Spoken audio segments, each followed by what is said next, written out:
Madam Clerk? Supervisor Reddiff. Roll call, sorry. Yeah. Did you call me? Yes. Oh, yes. Supervisor Chavez. Here. Supervisor Pacheco. Here. Supervisor Magsic. Here. Chairman Mendez. I'm here. Thank you, all present. Welcome to the October 7th meeting of the Board of Supervisors. We will begin with the invocation and flag salute. The invocation will be led by District 3. After the invocation, remain standing for the flag salute. Thank you, Mr. Chair. Today we have Reverend Simon from the First Congregational Church. Reverend, thank you for joining us today. Thanks for having me. Join me in prayer. God of comfort, on this 2-year anniversary of the attacks of October 7th, we lean on you as we reflect on the innocent lives that were killed that day and the innocent people who were kidnapped and continue to be held against their will. God of comfort, we think of the tens of thousands of people who have been killed in genocide in these last 2 years. We seek your comfort. God of truth, would you speak to us as we are lied to and told that we have to pick a side on who we should be compassionate for? The lie that we can either be compassionate for Jewish children or we can be compassionate for Palestinian children, but our compassion cannot be for both. God of truth, would you remind us that hate begets hate, violence begets violence. However, love begets love. Empathy begets empathy. Compassion begets compassion. And peace begets peace. On this day when we feel overwhelmed by the violence that exists not only in that land that many of us call holy, the violence that fills all of our countries and our homes and our lands, we feel overwhelmed. And so, God, I turn to Jesus' teaching on the Mount, the Beatitudes. Blessed are the poor in spirit, for theirs is the kingdom of heaven. Blessed are those who mourn, for they will be comforted. Blessed are the meek, for they will inherit the earth. Blessed are those who hunger and thirst for righteousness, for they will be filled. Blessed are the merciful, for they will receive mercy. Blessed are the pure in heart, for they will see God. Blessed are the peacemakers, for they will be called children of God. Blessed are those who are persecuted for righteousness' sake, for theirs is the kingdom of heaven. Blessed are you when people revile you and persecute you and utter all kinds of evil against you falsely on my account. Rejoice and be glad, for your reward is great in heaven, for in the same way they persecuted the prophets who were before you. We ask these things in your holy name. Amen. I pledge allegiance To the flag of the United States of America and to the republic for which it stands, one nation, under God, indivisible, with liberty and justice for all.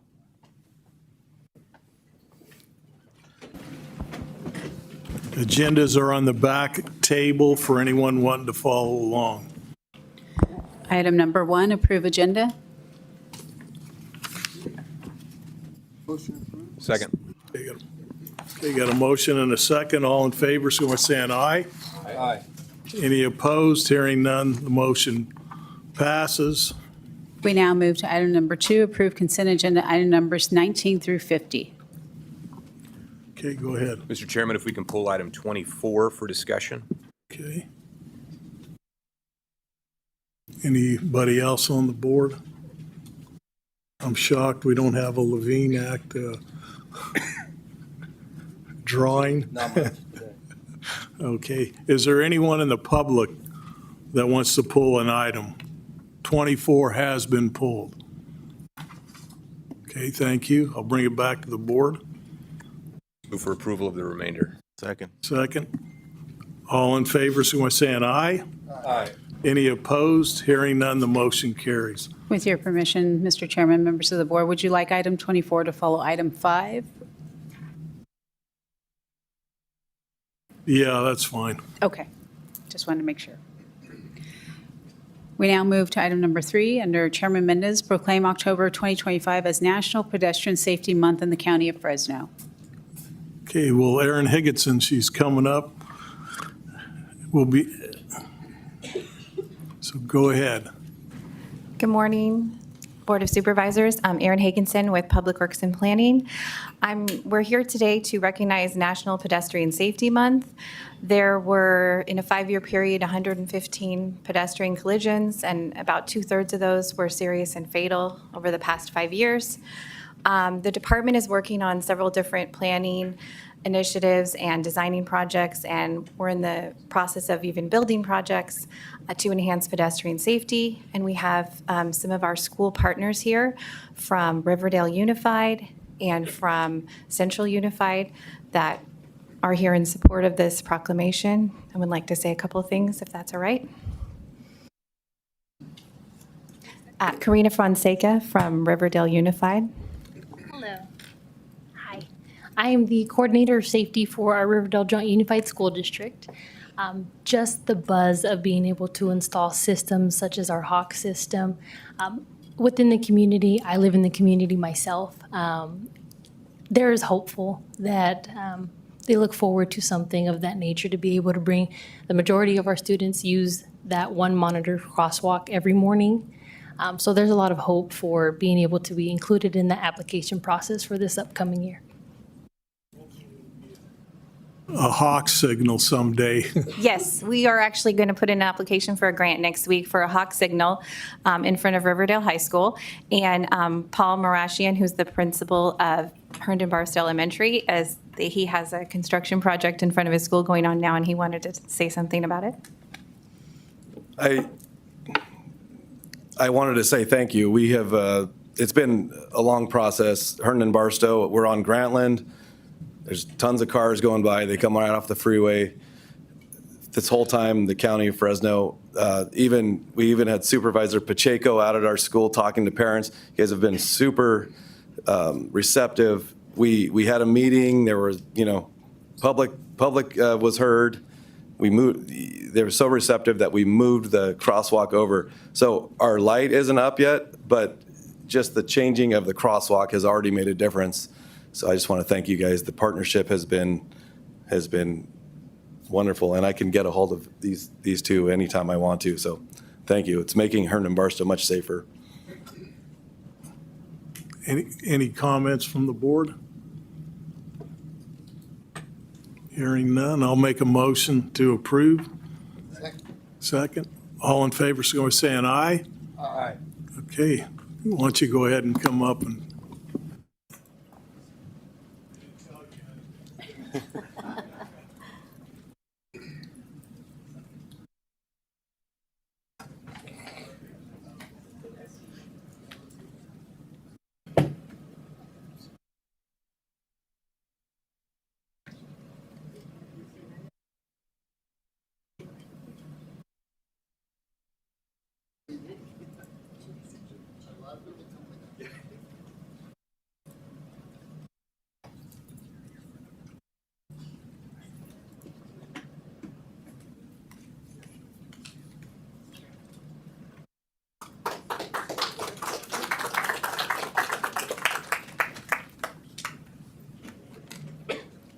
We now move to item number 4, under Chairman Mendez, Supervisor Magsick, and Sheriff Coroner Public Administrator, proclaim October 7, 2025 as a day of remembrance from former Fresno County Sheriff Steve McGarrion.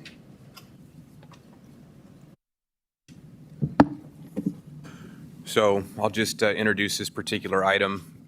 I know in the past, we typically do memorial proclamations or resolutions, but this one's a little bit more detailed because Sheriff McGarrion spent so much time working for the county of Fresno, and even after he retired, he continued to pour into not only the sheriff's department, but at Fresno State, he poured into students. I had the pleasure of working with Sheriff McGarrion, he and I co-chaired the Criminology Alumni Association, helped to revive that back in 2009. We served as co-chairs together up until about 2011.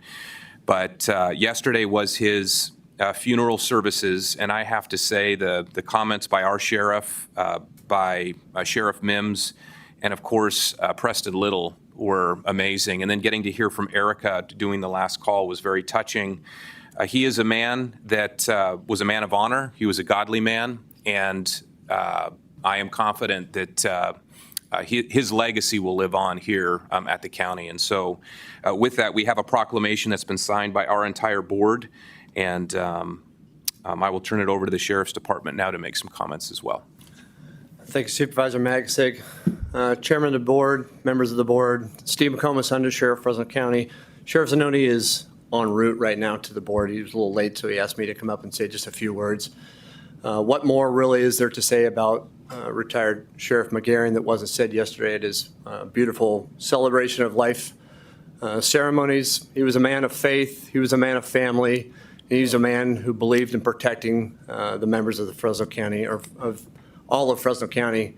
He did it for over 30 years as our 23rd sheriff, and really, I will tell a personal story. As Sheriff Zanoni, he swore me in, Sheriff McGarrion swore me in 30 years ago myself. I have a picture of that date. You only get sworn into the Sheriff's Department one time, and you like to remember that day. I have a picture of Sheriff McGarrion and myself, as Sheriff Zanoni does, on the steps of our Sheriff's Department. And I keep that in my office as a remembrance of my first day joining the department and the man who swore me in. So I appreciate the board's proclamation of October 7th being a day of remembrance for Sheriff McGarrion and all of your attendance yesterday as a memorial service. Thank you all. Just got one more thing to say. I think in a real short deal, Steve McGarrion was beloved by the people of Fresno County. Especially, he was like a father figure in the Sheriff's Department.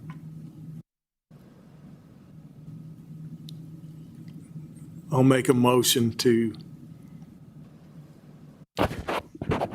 You second? Okay. Oh, go ahead, Gary. Yeah, I just also wanted to say something. I met Sheriff McGarrion the first time when I was on the council some 28 years ago. And from that point on, he was a mentor and somebody I admired and respected.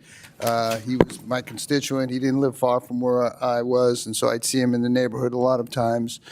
Just a man of great integrity, great loyalty, a great family man, as we all know, a man of God. And I agree with you. He will be sorely missed, not only in the Sheriff's Department, but as somebody who was an integral part of this community. So we will miss him tremendously.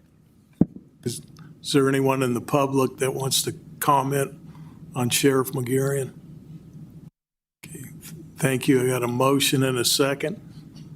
All in favor is going to say an aye. Aye. Any opposed? Hearing none, the motion carries. You guys want to come up?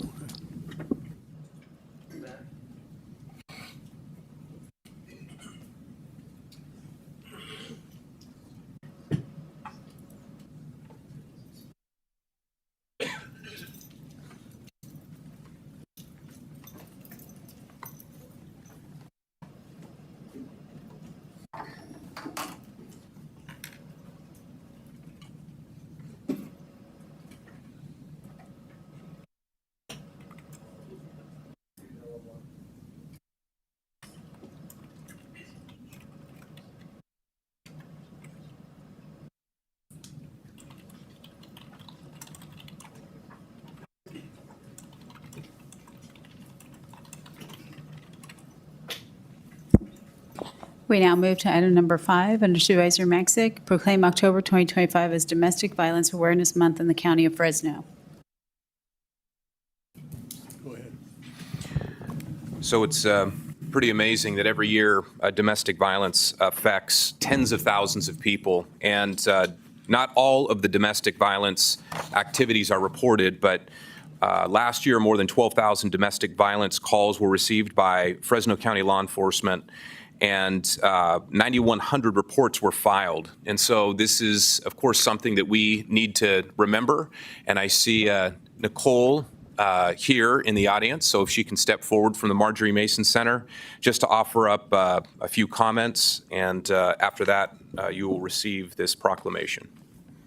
I think Ashley's here too, yes. Ashley Wolf with the Marjorie Mason Center. Thank you to the Board of Supervisors for this recognition as October is Domestic Violence Awareness Month. This month is a time to reflect on the critical issue of domestic violence and to renew our commitment to supporting survivors and working towards prevention in our community. Domestic violence, as Supervisor Magsic said, affects millions of people across the nation, transcending age, race, and socioeconomic status. This month, we have our Top 10 Professional Women Awards, and we're excited to welcome local Deputy District Attorney Rachel Baskin as our keynote speaker, who will share her own personal story overcoming violence that occurred within her home several years ago. October 16th is also Purple Thursday, so we encourage everyone to wear purple that day in recognition of domestic violence. According to the California Department of Justice, Fresno County continues to have the highest per capita calls to law enforcement for domestic violence of any other county in the state. The Marjorie Mason Center 24/7 confidential helpline averages 700 to 800 calls per month. We launched our domestic violence data dashboard in partnership with all Fresno County law enforcement in January of 2023, and I'd just like to highlight a couple of those stats that we find from that dashboard. This has been updated through June of 2025. There have been 21,395 unique reports with over 50,000 victims in Fresno County. Of those victims, 23,000 included physical violence, over 6,000 included violation of a restraining order, over 3,000 included kidnapping or false imprisonment, and there were 14 victims of attempted murder. Since 2017, there have been 36 domestic violence homicides in Fresno County. 76% of victims are female and 23% of victims are male, and we think that's highly underreported. Male victims are more likely to be younger, with 23% under the age of 18. 45% of victims were in a dating or formerly dating relationship, compared to only 9% as a spouse or former spouse. Victims ages 13 to 19 who are in a dating relationship are 1.7 times more likely to experience physical violence and 6 times more likely to experience sexual assault, rape than any other age group. Mainly, this is because 13 to 19-year-olds are less likely to experience issues related to a restraining order. We have our No More Teen Dating Violence Prevention Program in 41 Fresno County high schools and middle schools this school year, providing healthy relationship education. So this October, please join us in encouraging others in our community to get involved with the Marjorie Mason Center and talk about domestic violence in our homes and in our community. I'd now like to welcome Nicole Linder, the CEO of the Marjorie Mason Center, to say a few words. Thanks, Ashley, and I will be brief. I just wanted to thank the Board of Supervisors for every year recognizing what is a really hard topic. It's not lost on me being recognized right after Sheriff McGarry 9 years ago when I started. We had a long coffee conversation, and he talked about being outside the home when Marjorie Mason was killed, and how that really impacted him personally and fueled his fire to continue on that work, and obviously with the Sheriff Mims and Sheriff Zanoni that followed.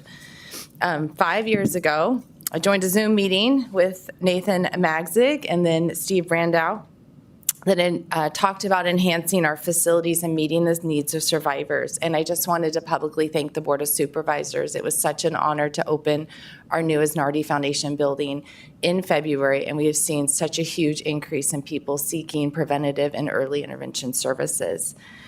And last but not least, I wanted to share this picture and a card. So 4 years ago today, Clovis resident Anna Richards was killed in her front yard. 2 weeks ago, I got a card and this picture from her mom, and I wanted to read it for you. This picture of Anna Richards and Elliot, which was her then 8-year-old son, was taken by a photographer at an event they attended on October 7th, 2021 at the Big Fresno Fair. We estimate that this photo was taken 40 minutes before she was shot. Because Marjorie Mason Center provided classes and therapy. She knew to use a safe word with Elliot. It was the last word she spoke. It saved 5 lives that night. I tried calling her at 10 p.m. to check on her location and safety. They were both so happy.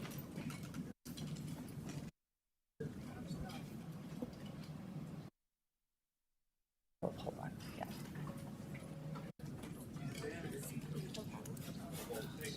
Ready to call 911? Yeah, probably.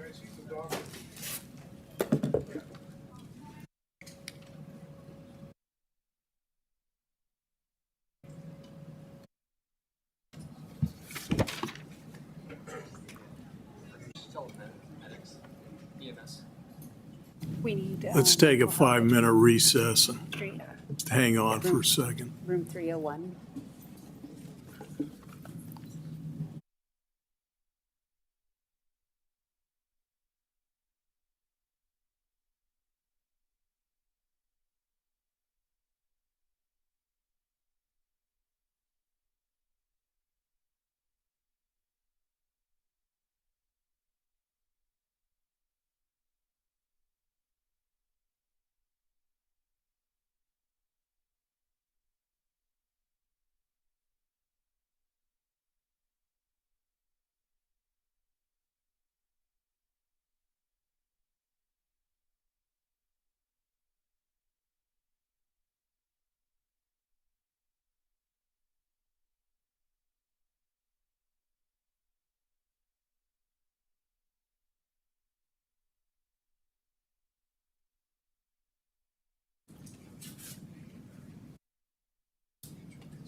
Okay, we'll go ahead and reconvene then.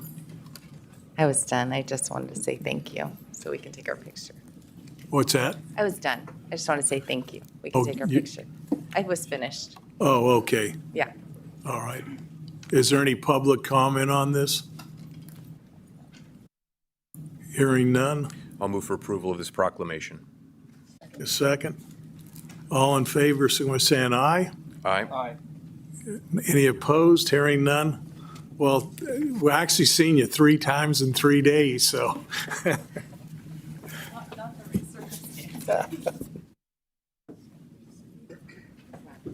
Thank you. You can see me at work.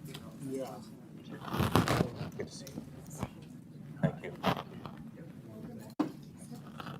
Thank you. Hello. Thank you. Thank you.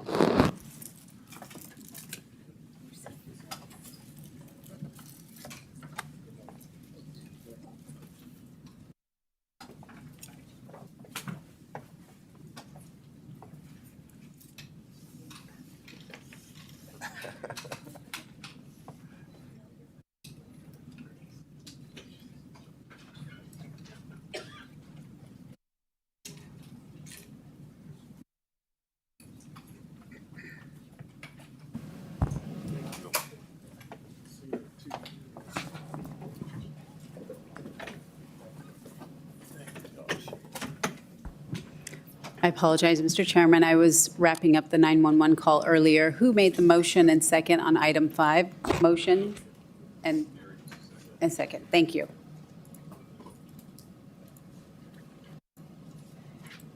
We now we now move forward with the consent items that were pulled from this morning. Item 24, pulled by Supervisor Magsick.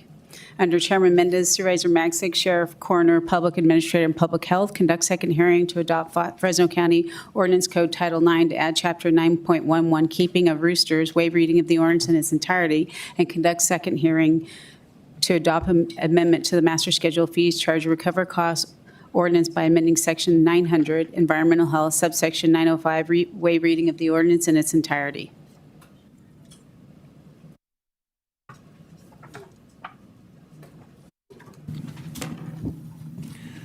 So at our last board meeting, this ordinance was introduced, and as was discussed, since about 2019, there have been reports from neighbors about not only noise, but potentially rooster fighting taking place. This ordinance was put together over the course of probably 4 or 5 months, where county staff looked at what other counties had been doing up and down the state, and the ordinance that's here before us today came about because of all of that.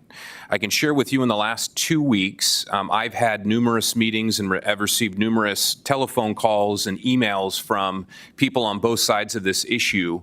And I know that there are people here in the audience today who want to speak to both sides of this issue. One thing for me that's very important is anytime the County of Fresno introduces an ordinance, we want to be solving problems with that ordinance, not creating more problems with the ordinance itself. And so one of the goals that I have today as one supervisor here is both sides are going to have an opportunity to speak. And I think that there is an opportunity for us to make this ordinance better. But I would ask that as audience members present, be respectful of both sides, because both sides are definitely being impacted by this. So I just want to thank both sides for their patience and really appreciate this board and their openness. I know that several members up here also had meetings with community members and in-office visits from people who had concerns about the ordinance and people who supported the ordinance. So I'm here to listen, and then we're going to see if we can come up with a solution that's workable for everyone. So, Mr. Chairman, I'll turn it back over to you. Okay. Does anybody else on the board have? Yeah. All I'm going to say, I'm going to start with turn it over on public comment. Make sure you don't continue to repeat the same thing. Because of a lot of people repeating the same thing, I'm going to cut it down to 1 minute each. So have your best speaker speak, and we'll begin. And I'll start with who is for the ordinance. Go ahead and you can speak.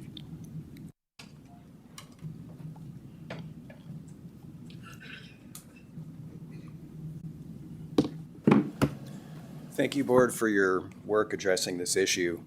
The first time I saw a fighting rooster farm was in Haiti in 2010. I had flown down with a group from my nonprofit employer to provide disaster relief following the earthquake that leveled much of that tiny country. The citizens of Haiti, too poor to build their homes properly, were buried in massive numbers when those same houses collapsed on them during the shaking. The deep poverty of that country meant that there were no rescue services to help people.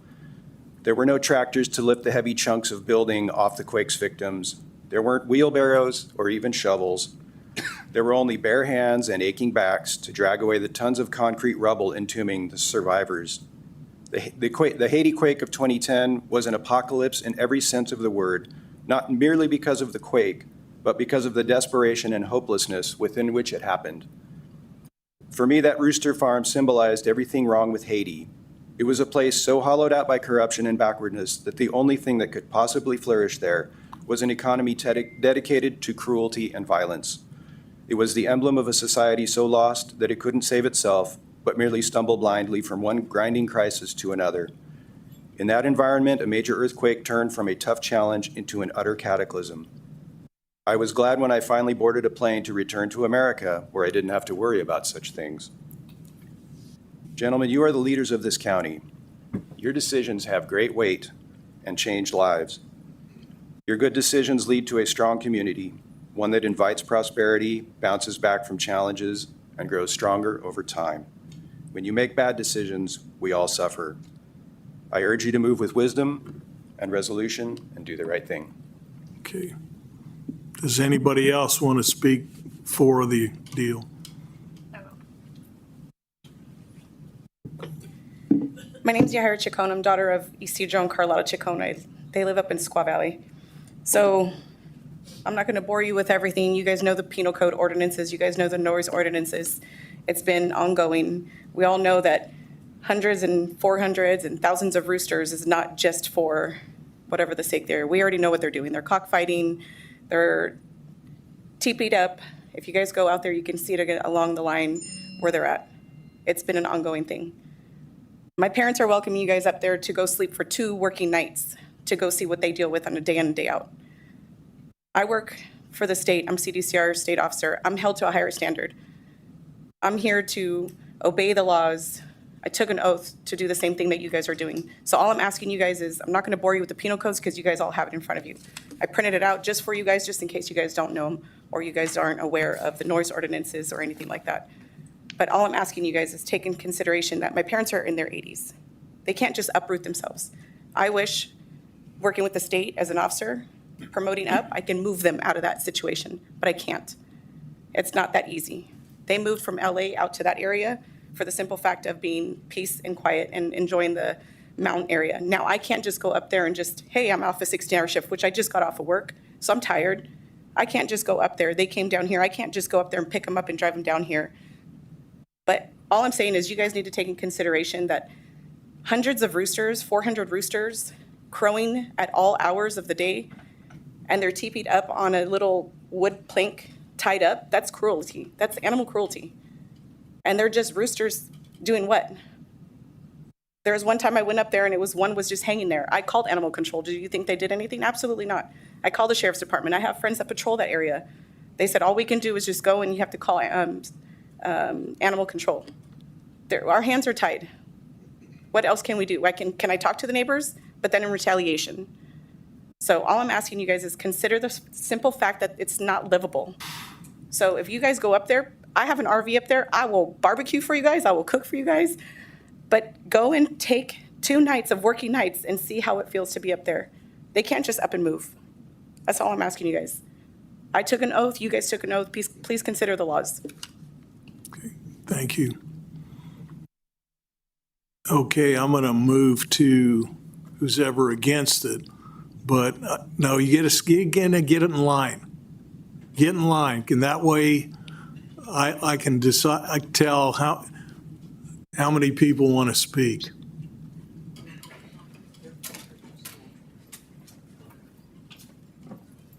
Hang on for a second.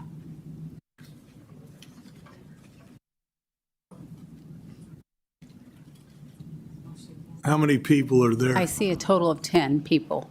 Oh, now I'm 11. going to give you 2 minutes, and nobody get in line anymore. So who's the last person in line? Okay, nobody gets behind you. You're not going to get to speak. Go ahead. 2 minutes. I prepared for 3, Chairman. I will do my best. The word of the day is neighbors. My name is Leslie Cobb, and today I want to begin by reading the introduction of a letter your board received last night from Serena Reyna Ramirez. She is the elected treasurer of the Greater California Society of Poultry Fanciers. The president stands behind me. She is a heritage hybrid and ornamental production breeder. She is Burro Valley Chicks. She is a parent and 4-H poultry leader of the Fresno County Sierra 4-H. She is a former sworn humane officer with the Central California SPCA of Fresno, 9 years of experience, and an NPIP flock member. She is my friend, and I have permission to read her introduction.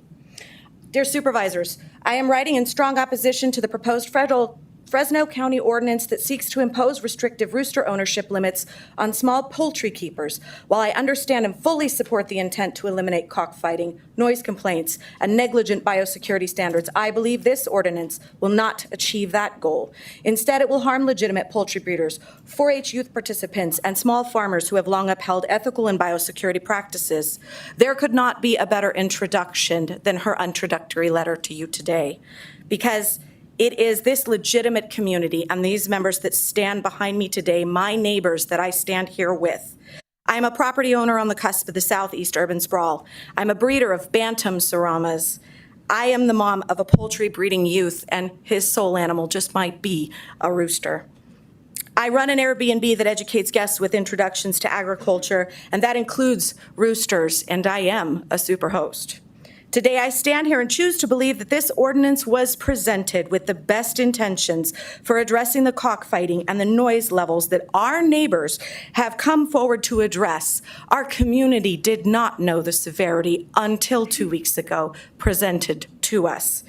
After many meetings with the Hmong community and one heartfelt meeting with Supervisor Magsig yesterday. Okay, thank you very much. Thank you.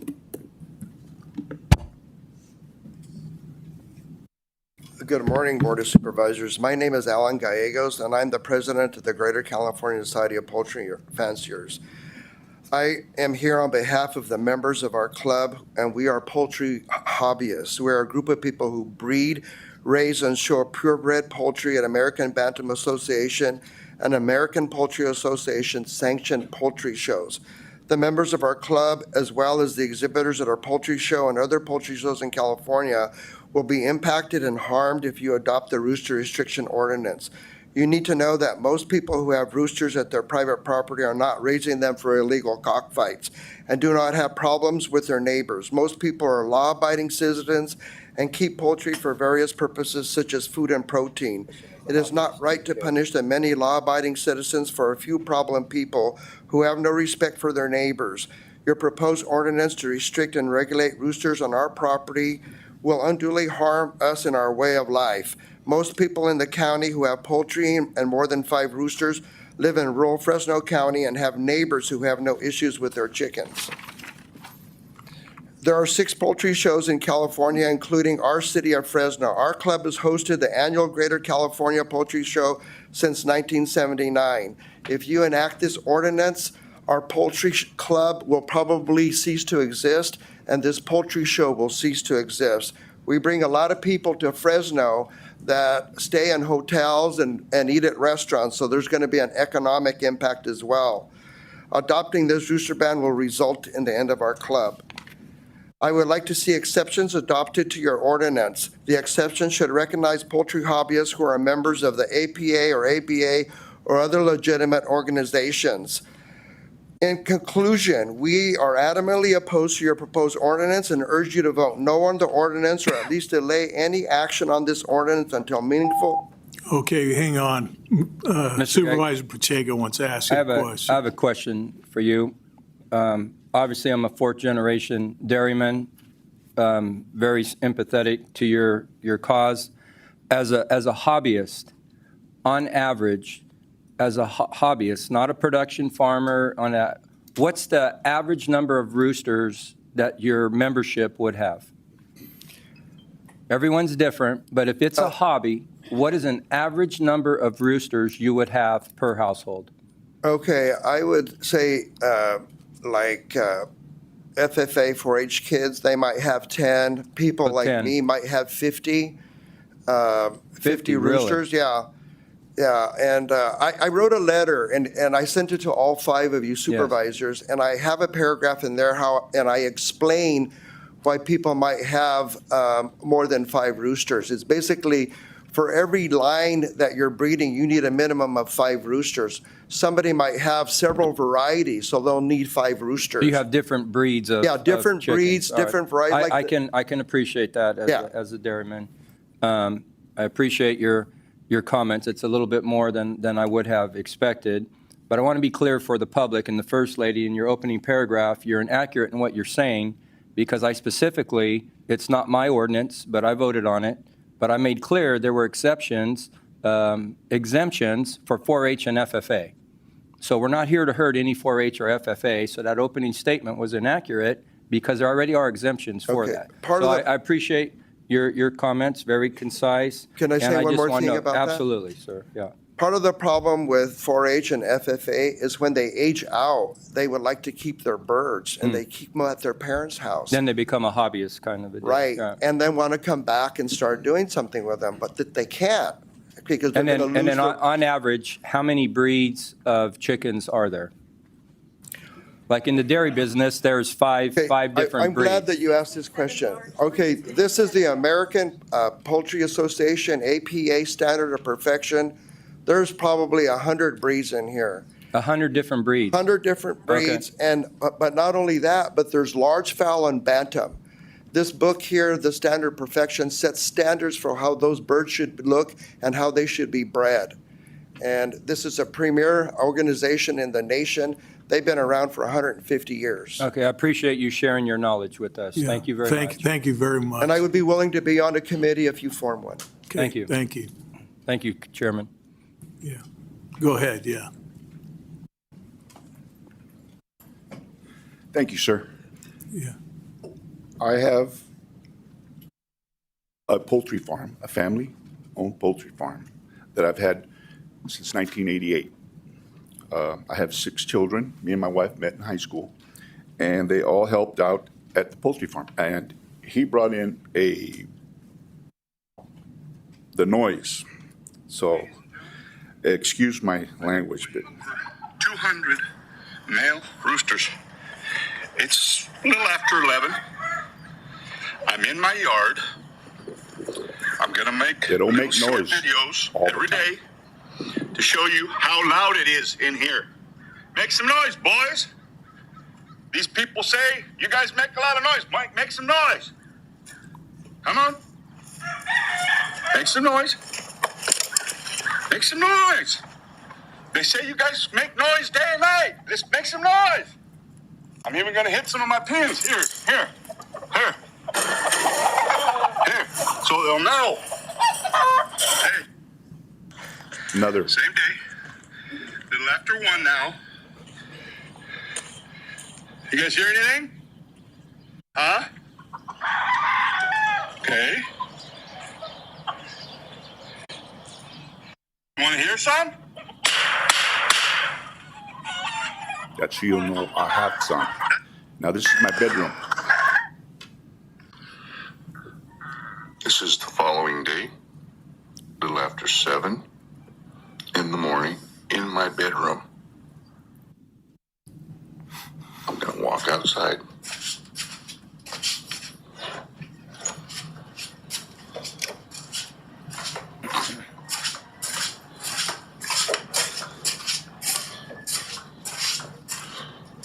The good and the bad now. Walking outside. Your time's up, Mike. We get what you're saying. You hear them? Just what's I there. couldn't hear them in my bedroom. If you rile them up, sir, they will make a lot of noise. And I feel bad for them. Thank But you. they don't make noise like Hey, he I've said lived, all my day. family's farmers. I'm a farmer too. Yes, sir. I'm good. Thank you all. I just wanted you guys to get another. Yeah. Thank you. No clapping. And one thing before Mr. Chairman, if I Yeah. may, before the next speaker speaks, I have been out to this location in Squaw Valley, and it is unbearable. So there are different roosters that will be louder than others. And so that's why it's so important for each of us to listen to the other. And at our last meeting, there was another recording that was played, and it was incredibly noisy. And it's like that. There might be a few hours during the day at night where they're somewhat quiet, but they get going at 3, 4 in the morning, and they will go all the way until 8 o'clock at night. And then sometimes they pipe down a little bit. But I've heard it myself, and I do recognize that in some cases, you do have some roosters that don't make as much noise as others, but it's pretty intolerable out where they live. So I want to throw that out there. Go ahead. My name is Joanne Arnew. I live in Fresno County. I raise exhibition showbirds. I'm not for any fighting birds whatsoever. I have Heritage Rhode Island Red. I'm one of 3 breeders in the state of California. And there are, with the different breeds, you asked about breeds, each breed can have multiple colors or called varieties. That's why a lot of exhibition and show individuals have more than one line of birds. They may have different varieties and colors of one breed. The reason we have so many roosters is that sometimes the standard of perfection, your breed may only have 1% or up to 15% that make it to the show ring. That means I have to raise this many to get 1% with the Morans or 15% with the Rhode Island Red to be able to take them to the show string. So the ones that don't make the show string, they either become crockpot or the layers, the females, that they can go to layer homes. But up until the time that you can choose your showbirds, which is when they're fully feathered, somewhere between 6 months for the smaller birds, up to 11 months for the older birds. Yeah, I've got a lot of roosters until they can get put in the crock pot because they're not showable birds. That's why we have so many. This ordinance would stop my breeding program. And I have Heritage Rhode Island Red as well as the Morans. Thank you for your consideration. Thank you. Thank you.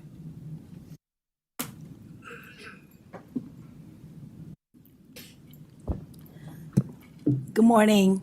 My name is May Vang. I'm a school teacher at Vang Power Elementary School for Fresno Unified School District for 31 years to be exact. I am a Hmong shaman. I am also a taxpayer. I live in Fresno County for over 30 years. I have chickens ever since. My chickens are for my family and for my Hmong community to use, not for fighting. My culture and religion honor the rooster from the time we are conceived in a mother's womb, before birth, and continue to use the rooster in traditions and ceremony after birth. We do not raise chicken fightings. I do not have fighting chickens. You, the Board of Supervisors, limiting the number of roosters we can have will interfere with our ability to fully practice and pass on traditions to future generations. With this new law will severely impact our Hmong communities and Hmong traditions and have a devastating effect on our culture. For generations, the use of roosters is an essential part of our spiritual culture and religious practices, beginning even before birth. Limiting the number of roosters we can have would have only take away our sacred part of our identity, also to prevent us from passing these traditions to future generations again. We, the Hmong community, respectfully urge you to consider the cultural significance of the use of roosters and the number of roosters we can have of the Hmong community and the Hmong people. And do not, I repeat, do not move forward with this ordinance in Fresno County. We need a better solution. Thank you. Thank you.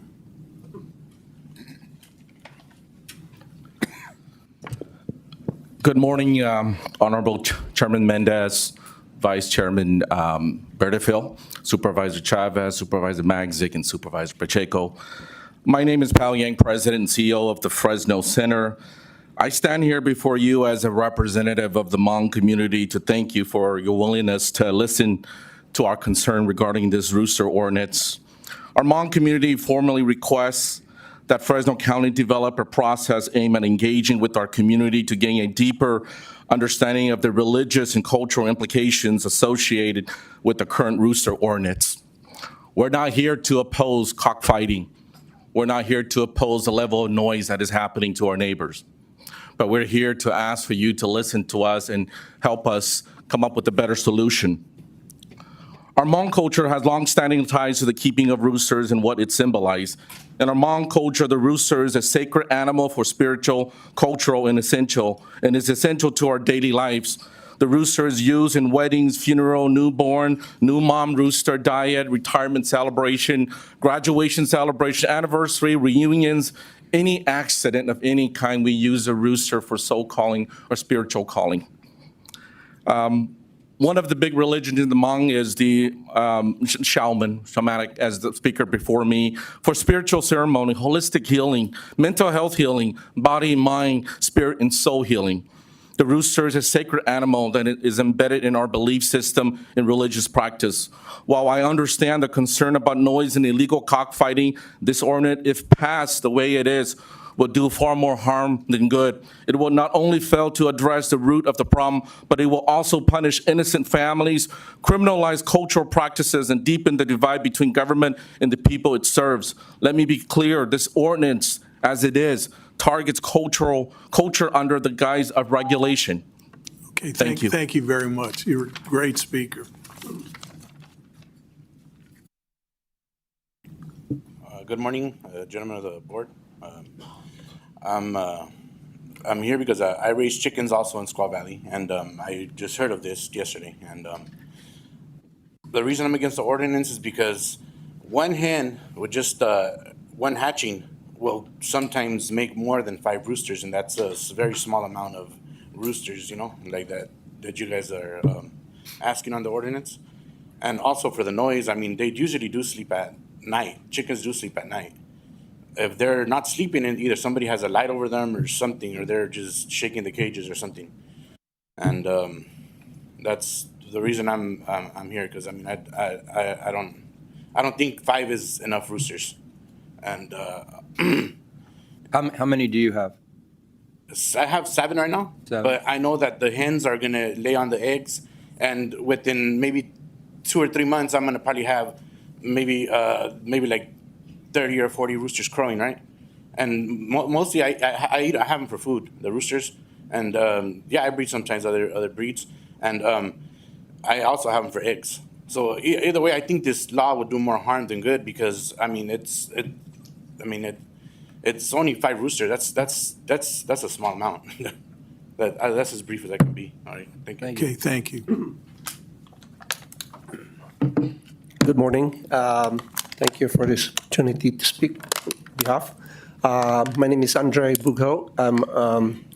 I used to feed store owner. I don't own chickens, but also I'm a nurse. So I hear the pros and cons of having this ordinance, but I know that being a feed store owner, we haven't really surveyed how many feed store owners are here in Fresno. And one of the feed store owners that I asked, or actually 1 or 2 or 3, I asked them how many customers do you have that buys chicken feed, and they said 90%. So some of these businesses are being handed down from generations to generations, and sometimes this is the only form of their livelihood. So I know your proposal is noble, but as a nurse also, I consider this as a shotgun therapy. A lot of things, a lot of people will be affected, not just the cockfighters, but the rest. So also, what are our contingencies of if we regulate the 5 roosters in an area? What happened to the rest of the chickens? Do we have enough sanctuaries for that, or we just kill them?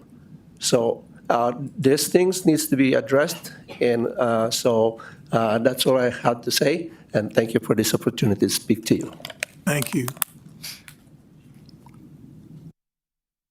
Good morning, everyone. My name is Joan Beltran, and I'm a member of the APA, which is the American Poultry Association. And Supervisor Pacheco wanted numbers, right? So I'll give an example. This is my example, true story. I have 10 different breeds, right? I have a Rhode Island, Welsomer, Americana, Old English Game Bantam, Modern Game Bantam, and so on, 5 more. There's gonna be 10. So the Rhode Islands and Walsomers, Americanas, I don't use those for show. Those are for eggs. And you're asking, well, why do you need 5 or 6, or 100 roosters for eggs? Those, for each breed, I have 2 different lines. I need at least 5 roosters for those breeds. Now for the ones that I show, I have Old English Game Bantam. That's the breed, and there is 32 or 33, 34, somewhere around there, different varieties. I raise 10 of them. Now for shows, to get a decent male out of each variety, I need to at least raise about 20 or 30 males just to get 1 or 2 nice ones. Are you guys doing the math? That's over 100, 200 birds of males, just males. I'm a one-person operation, so I know my limits. I probably raise about 500 birds, which is at least 50 to 60% are males. So that's 250 males that I need just for my hobby, which I don't consider a hobby. This is a way of life. I show, excuse me, I show all over California. I go to Utah, Oregon, Nevada. I sell birds. I gift birds to 4-H students, to FFA students. This is a way of life, and there's already laws against cockfighting, and this would just incriminate law-abiding citizens. So please oppose. You guys, I know you guys are going to do the right thing, and this is the right thing. Okay, thank you. Thank you.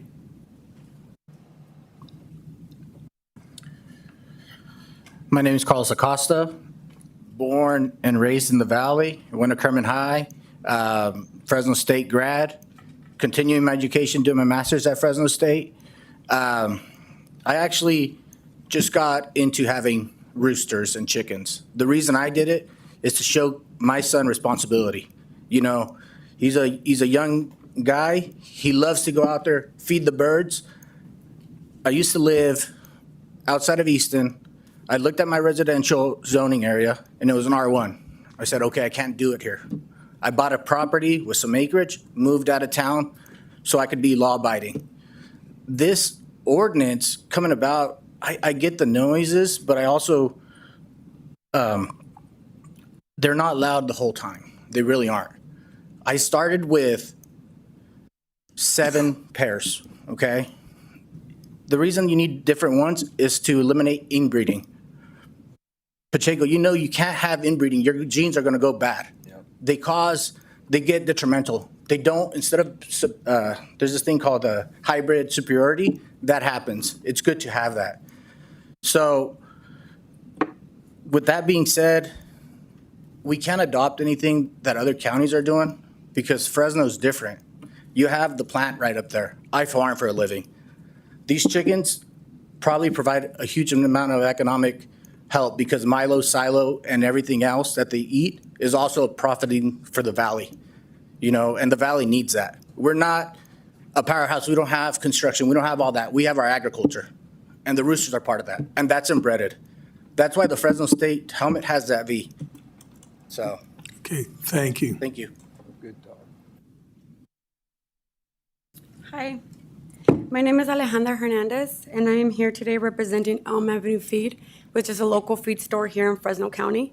We've been in operation since 2005. We are a big part of the community. Everybody behind us has either been a supporter or is a supporter of us. Thank you.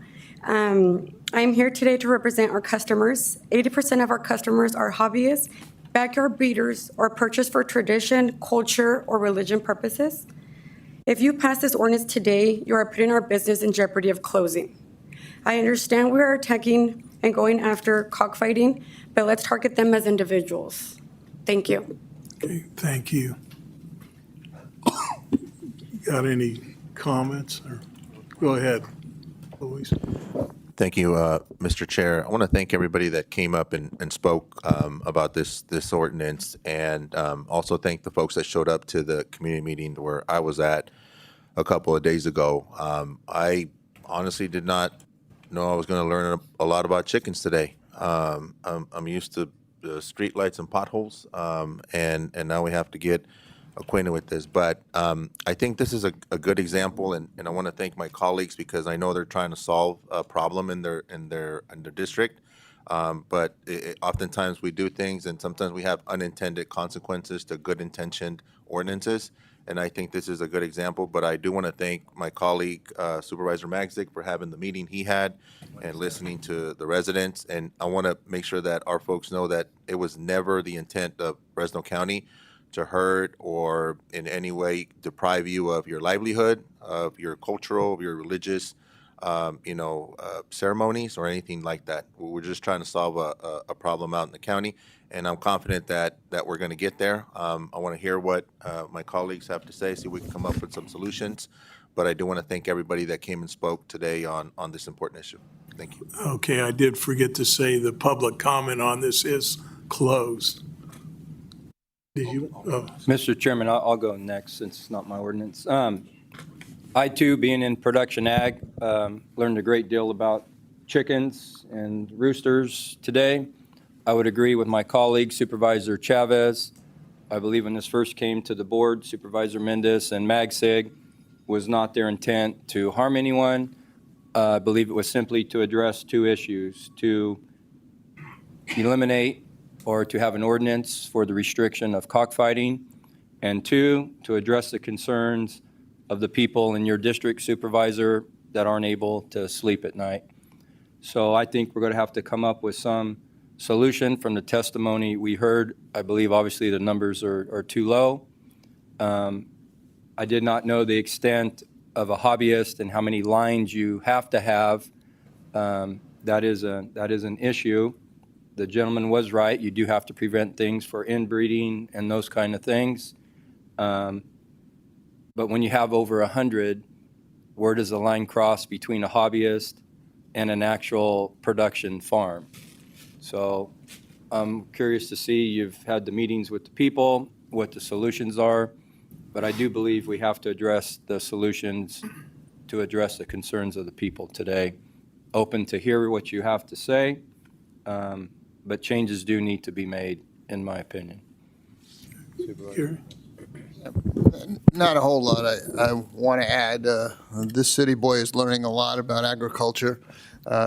And I appreciate that this is, people use this as a livelihood. And nobody on this board I know wants to hurt anybody's livelihood, certainly don't want to hurt anything related to agriculture, but we got to find some kind of a balance for also the same person who says, come on up here and listen to what is going on. So we all have to be sensitive to that. We have to find, obviously, the sweet spot for what's going to work for most people and not hurt anybody in terms of their livelihood.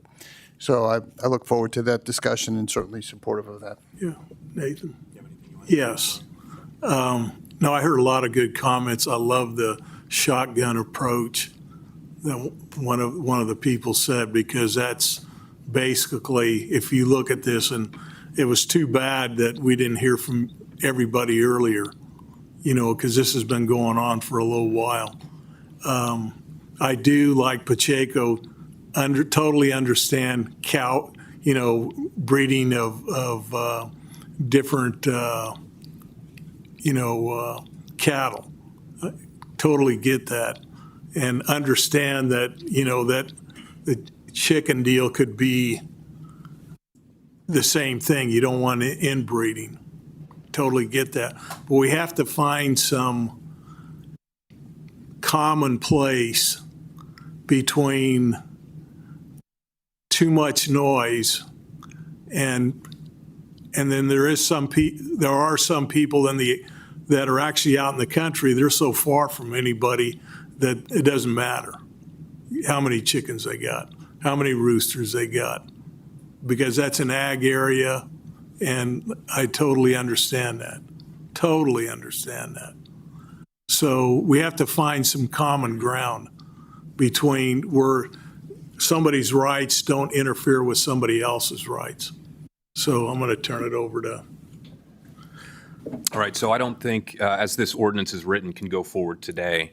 But what I do propose is delaying it and actually having a new ordinance brought back. But before anything's brought back, we've heard from both sides here, and there are more people in the community who couldn't be at the meeting today who have input. But what I would like to do is have a committee that's formed, Chairman, if you're open to that. And I want members from, of course, the neighborhoods in Squaw Valley. I want individuals from the Hmong community who've spoken, individuals from feed stores. So what I want to do is have an opportunity for individuals to talk, and as we take a look at the bigger issues, we can come up with a solution. Something else I've offered up as well is I want to go out and take a look at some of these farming operations that are taking place in my district and other parts of the county, just so I can see with my own eyes, what are some of the best practices out there, what's being done. So this is a difficult issue. I know the neighbors have been more than patient already who live in the Squaw Valley area, but I believe this has to be done in light of a lot of the new information that's been brought forward. So what I would ask is if there are individuals in the public, and if it's okay with this board, but feel free to reach out to my office and let me know that you're interested in having input on, with this process. What I will do is I'm going to work with the CAO's office, with Savag, who has been at the tip of the spear and kind of putting together the ordinance together to help refine what we have. And we'll see if we can come up with something that gets at the issues, but also does not impact a lot of the communities who are here today, the breeders, the hobbyists, and of course, those individuals that use the roosters and chickens for religious purposes. So that's my proposal. Okay, and I'm going to ask that Supervisor Chavez sits on that ad hoc committee. I don't know a lot about chickens, but I suspect I'm going to get very acquainted with chickens. I'll never look at KFC the same way again. That's a whole different, that's production agriculture. That's way different than this. So go ahead. Do you want to? That's my motion. is to That's your table this motion? And then have this committee. Okay, all meet right. and- I'll second that. Okay. All in favor? Aye. Any opposed? Hearing none, the motion carried. Thank you. That concludes all our items pulled from consent.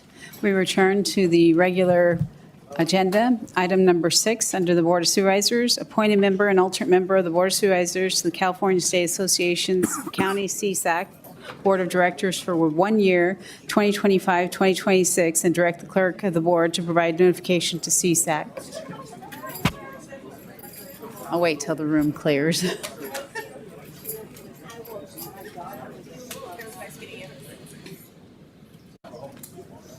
an hour, I gotta go to work now. Yeah. 16.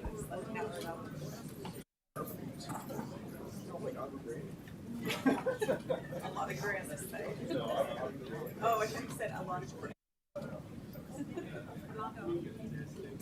Mr. Chairman, members of the board, this item is for the annual appointment to the California State Association of Counties, also referred to as CSAC. Each year, CSAC asks all member counties to designate one supervisor as a member and another supervisor as an alternate member to serve on the CSAC Board of Directors. Appointments are for 1 year and begin on the first day of the CSAC annual meeting, which is in December. Currently, Chairman Mendez serves as the member and Supervisor Magsick serves as the alternate member. Well, it's, I guess the circus is over because the TV people left and then our whole audience left. No, I'll be glad to serve at least 1 more year as a CSAC board member. And as alternate, Supervisor Magsick? I'm happy to do it again. Okay. Okay. If there's no Yeah. members of the public to address this item, you can entertain a Does motion. anyone in the public want to speak on this? Answer is no, so, I'll move for that suggestion of Buddy to be the primary and for me to be his alternate. okay. All in favor, so I'm saying aye. Aye. Any opposed? Hearing none, the motion carried. We now move to item number 7, under General Services, conduct first hearing to amend the master schedule fees charged and recover costs, Section 3800, General Services, waive the reading of the ordinance in its entirety, and set the second hearing for October 21st, 2025. Designate County Council to prepare a fair and adequate summary of the proposed ordinance and direct the clerk of the board to post and publish the required summary in accordance with Government Code Section 25124B1. Good morning, Chairman and members of the board. I'm Raymond Hunter, Director of General Services. The item before the board today is to amend the master schedule of fees to update the rates for fuel site inspection, adding a section for fuel rates, and deleting rates for services not charged to public agencies. Approval of recommended action will allow GSD to recover costs for services related to fuel services we provide countywide. And I have Ken Christensen, our manager of fleet, here with me if you have any questions for us. Is there any questions? No questions. Is there any public comment on this item? Hearing none? Okay. Second by Gary. Okay, all in favor, so by saying aye. Aye. Any opposed? Hearing none, the motion carries. Boy, you're lucky. We now move to item number 8, Board of Supervisors Committee reports and comments. Okay, who wants to go first? You chicken. Go ahead. Just a couple quick items. So I want to thank our county staff who organized the 3-day conference, the San Joaquin Valley Regional Association of Counties that took place in Clovis. There were some great panel discussions. I want to thank Buddy Mendez for just the discussions on water. It was really neat getting to see Derek Carr and having that Q&A between Carr and, of course, our very own David Tangipa was fantastic. And I heard a lot of positive comments from those supervisors that attended from up and down the Central Valley. So, Sonia, I know that your office was involved with that, and I know the CAO's office was involved with that. Thank you for that. I also want to give a special thank you to Public Works. I was out riding my bike early this morning on Millerton Road between Auberry Road and 168, and it recently was repaved, and they're in the process of doing shoulder backing, and they're doing a great job out there. I know a lot of folks in the cyclist community who use that route frequently are very pleased with how smooth the pavement is. I know that there are sections of Auberry Road right now that are deteriorating, and Public Works is looking at Auberry Road north of Copper, all the way past the Eucalyptus Grove, all the way out to the Clovis Dump, making some improvements there because the road is kind of coming apart, but appreciate all their efforts very much. I also want to congratulate Buddy Mendez on a job well done for the state of the county. Preparing for that is something that you just don't do over the course of a few days. It takes months. And again, Sonia Dosti, her office, the CAO's office, and Buddy Mendez all working together with the Fresno Chamber of Commerce to pull off, again, a fantastic event that leave the community just really inspired with the stories of people here at the county and the great work that they do. It was a great event, very beautiful event, and I believe it was a record-breaking attendance as well. The most people who've ever attended, not only a county, state of the county, but a city, state of the city. So I think there was around 1,170 attendees, so we might have to use a different room in the future because we're busting at the seams. So with that, that's all I have. Gary, got any? First, I want to thank Chief Haynes for sending over the report by Community Justice Center regarding the Victim Offender Reconciliation Program that I requested at our last meeting. I appreciate the timely response.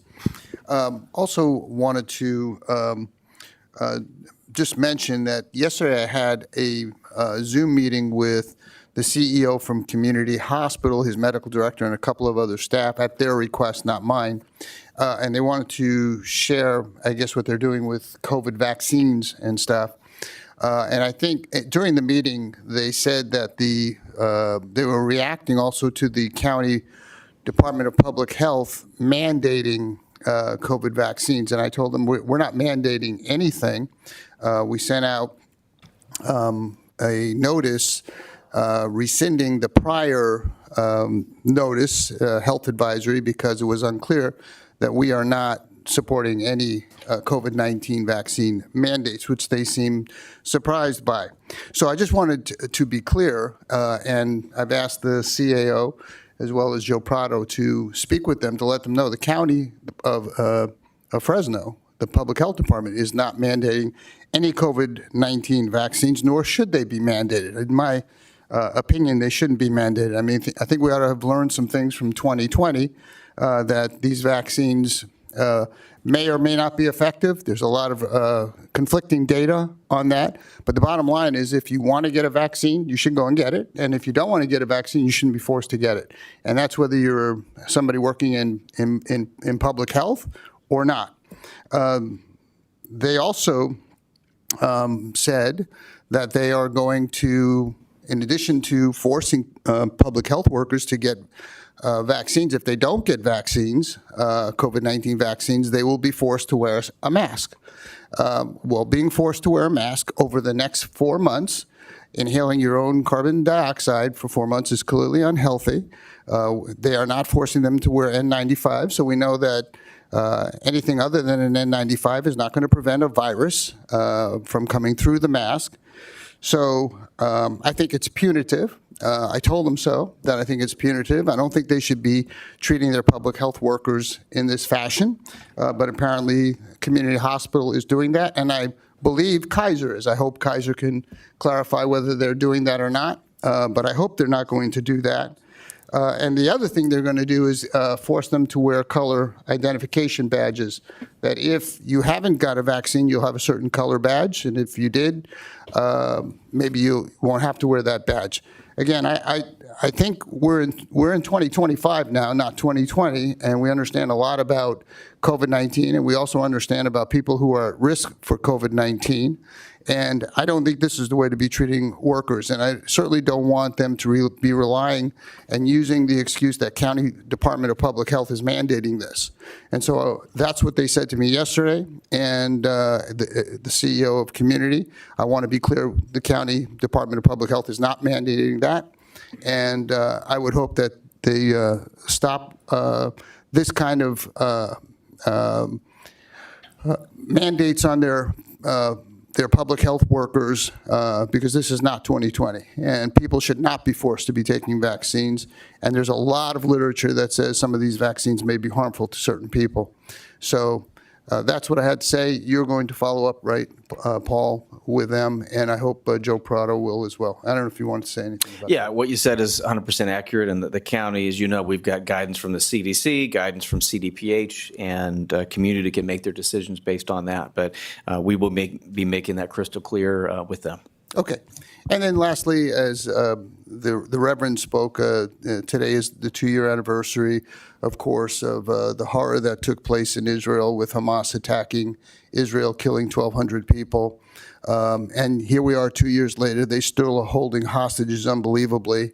And some of them are alive, some of them are not. And this must come to an end. I hope that President Trump's plan works and the peace can reign rather than war.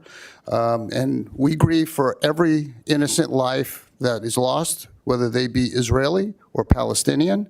I grieve any innocent person on either side that has been killed. But I want to be clear, we should be very clear as to who started this war and why this war has continued. And it's because of a terrorist organization, Hamas, that has been running that government in Palestine and has gotten hundreds of millions of dollars. And rather than making that country great, building it in a peaceful way, they were building tunnels to kill Israelis.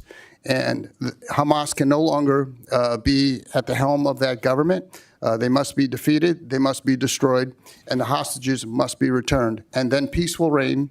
And so it's a sad day that we are here 2 years later, and Hamas is still in power there, and we still have hostages there. So I hope that comes to an end, and I hope the innocent lives that are lost in the Palestinian area also comes to an end. Thank you.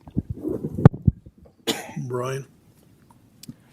Mr. Chairman, I would just offer my congratulations to the staff for hosting a great regional event. It's one of the first ones that I have attended and thought it was very well done. Yeah. And leave it at that. Okay. I would like to announce that the Fresno Sheriff's Memorial has been completed. The memorial honors all those Sheriff's Department employees who have lost their lives while in service with Fresno County. There will be a dedication ceremony taking place on Wednesday, October 29th at 9 a.m. at the Sheriff's Area 2 substation, located at 1129 East Armstrong in Fresno. And the public is invited to attend. And I'd also like to congratulate the CAO and especially Sonia Dossi and her staff for doing that. I always call it the rack, which that way I can remember. I can't remember all that, but it's the rack. And I think that was the best one I've ever attended. Yeah, the best one I've ever attended. And I'm glad to survive the state of the county. The more I worked on my speech, the more buddyisms I thought of. So I just did one really good one. So anyway, we'll move to, Item number 9, board appointments. yeah. I have a couple. I'm still thinking about the cranial. I have three, Mr. Chair. I'm going to appoint Samira Maldonado to the Behavioral Health Board, Joseph Giles to the Zoo Authority, and Pablo Villagrana to the Planning Commission. Thank you. Okay. Got any, Nathan? Nope. Yeah, I have one. I want to appoint Mary Lally D'Alba to fill the vacant at-large Hospital Council of Northern and Central California position on the Emergency Medical Care Committee. The position was previously held by David Bocci. And I also want to commend Sonia and her staff on a wonderful event, and you did a great job, Mr. Oh, Chairman. thank you. At least I was entertaining. You were. Okay, we'll move to, I'll make a motion. oh, that's right, we need to affirm them. You want to make a motion? Make a motion? You'll second it? All in favor, so by saying aye. Aye. Any opposed? Hearing none, the motion carries.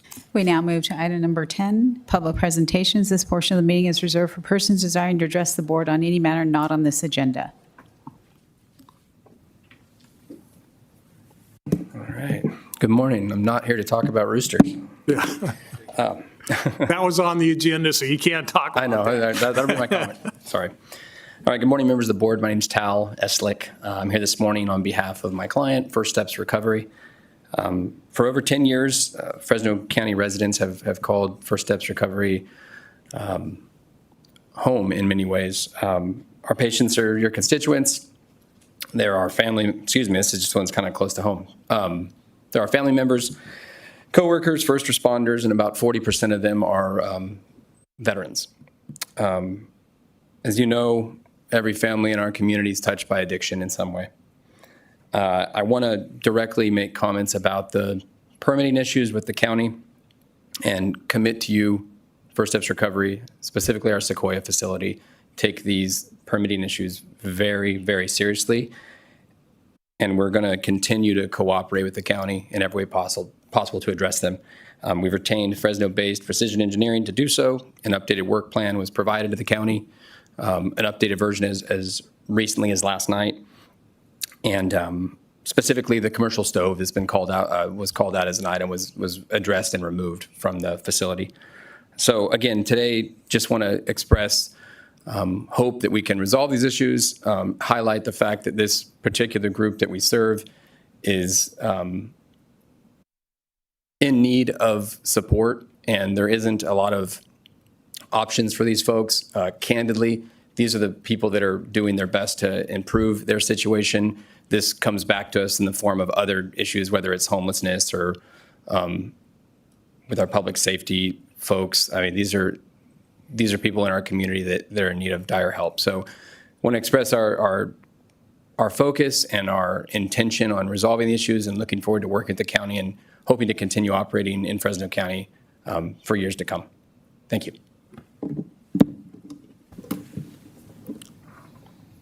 So that concludes. Is there any public comment on closed session items? Hearing none, County Council? Yes, Mr. Chairman. First, I have a report out from a prior closed session. Okay. At the September 23, 2025 meeting, the board voted 5-0 to approve closed session item number 18, a combined settlement of the county's claims against 8 opioid manufacturers, Alvogen, Amneal, Apotex, Hikma, Indivior, Mylan, Sun, and Zydus, for the county to receive an estimated $1.02 million, receive $1.02 million, as part of NRAID National Prescription Opiate litigation.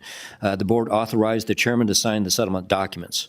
When the settlement agreement is finalized, copies will be available through the county council's office. Also, I would not expect any further report outs after today's meeting. Okay, so we can adjourn. Adjourn following closed session. You can Okay. entertain a motion. All right. So we need a motion to adjourn following close. Second. All in favor, so by saying aye. Aye. Any opposed? Motion carries. We'll